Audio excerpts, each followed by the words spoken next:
Hello snowboarders of the internet. I'm your host Avran LeFeber, and in this video we're going to be reviewing the Arbor Carbon Coda. That's right, the beefier version of the regular Coda. If you're shopping online, guess what we put down in the description for you below? Affiliate links. So that way, if you're shopping online, you can go to a reputable shop and buy it from them.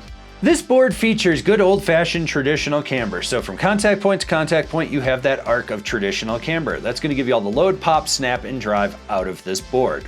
This board is available in 155, 158, 159 wide, 161, 162 wide, 164, and 165 wide. I rode this board at Copper Mountain on a day that had gray skies that got darker as a storm was rolling in. You had mild wind, warmer temps, chop, chunder fields, death cookies, a little bit of hidden pow, firm fast corduroy, a little bit of softer corduroy, and I rode it with my Rome Black Label bindings and my K2 Thraxis boots. This board is stiff, and that's to be expected. It's the carbon version. You have a little bit more play in the nose, but outside that front foot back through the tail, it's just a consistent flex all the way through. When you go to ankle steer it and you engage that torsional flex, it's very quick and snappy to rebound due to all the carbon in there.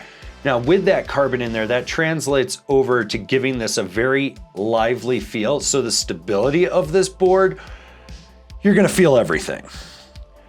Crush a death cookie, it's reverberating back underfoot. Get into a rutted out run, everything is just going through this board.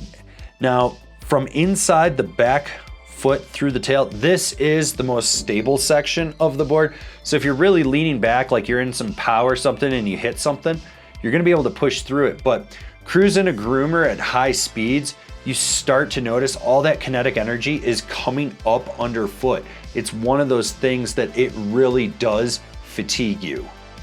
This board takes more effort to load up, and what you put in, you're gonna get back out. So you really have to push down into the camber, roll back up on the tail to get it to snap. And when you do, it pops up, not out. So if you're going fast, you're gonna be able to get that trajectory out. But if you're going slow, you're just going straight up. With all that carbon in this board, it really makes you work for it. And like I said, what you put in is what you get out. But because of that carbon, that's what helps spring you back up. So if you're trying to get onto top of something, you're gonna be able to pop up on it. Trying to go over something, you better have the speed, because if you don't, you're screwed. All right, so we're halfway through this video. Have you given it a thumbs up and liked it? Good. Now have you remembered to subscribe and click the bell so you get those notifications? You really wanna do that. You don't wanna miss any of the programming we have coming out.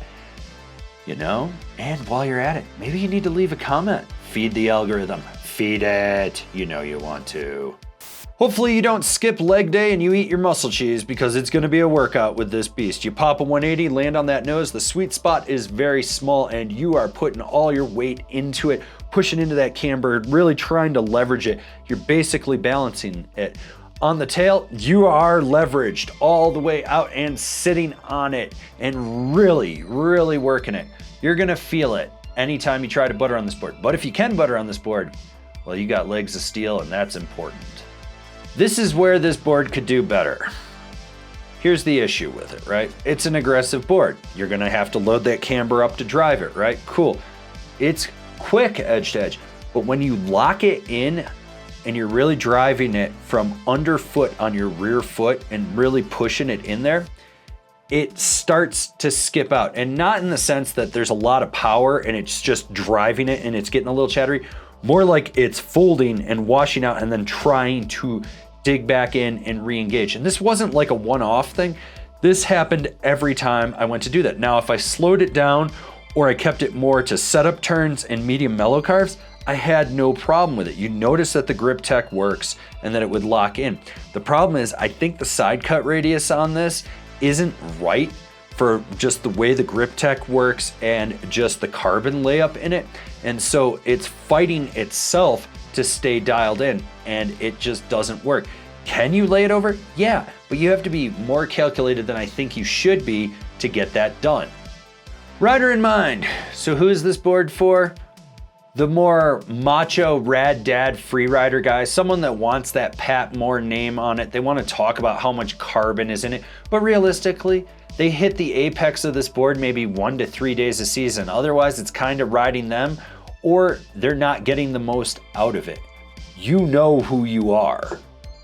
Like what we're doing over here? Want to support us further? Swing on over to Angry Snowboarder VIP and become a member. Sure, I could tell you more here, but I got a video over there that explains it so much better. I like the shape of this board. I like what they did with the Coda, but this isn't like the old Coda, and I owned a few of those.